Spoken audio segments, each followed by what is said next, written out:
On a souvent entendu, en gros, malheureusement, l'enfant, tant qu'il ne parle pas, c'est pas intéressant. En gros, psychiquement, il ne se passe pas grand-chose. C'est totalement faux. C'est totalement faux. Il se passe beaucoup de choses. Alors, certains disaient tout se joue avant 3 ans, mais en tout cas, beaucoup se joue avant 3 ans. C'est Bernard Gols qui le dit, qui est un célèbre pédopsychiatre. Évidemment, les enfants ne parlent pas, mais ils comprennent 80% de la communication. 80% de la communication non verbale, et va se jouer des choses extrêmement importantes. Donc, même s'ils ne parlent pas, ils comprennent et ils ressentent énormément de choses.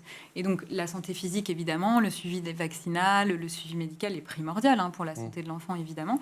Et puis, comme monsieur le député le disait, la prématurité, toutes ces choses-là, c'est des vrais problèmes de santé publique pour lesquels il faut avoir la prévention est très importante, notamment pour informer les futurs parents.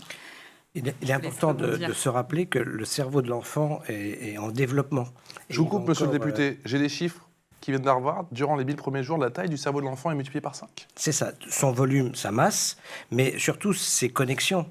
Et c'est-à-dire que toutes les acquisitions à venir vont se faire de façon évidemment plus ou moins spontanée. 700, le nombre de nouvelles connexions neuronales par seconde. C'est ça, le développement neuronal de ces connexions neuronales qui vont faire finalement toute la performance cognitive et puis psychique de l'individu à venir.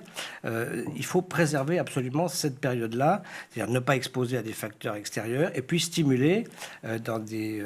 Ça peut être quoi ces facteurs extérieurs ? Eh bien, c'est bien sûr les expositions tabagiques, les expositions alcooliques, les expositions directes, à l'allaitement des femmes, etc.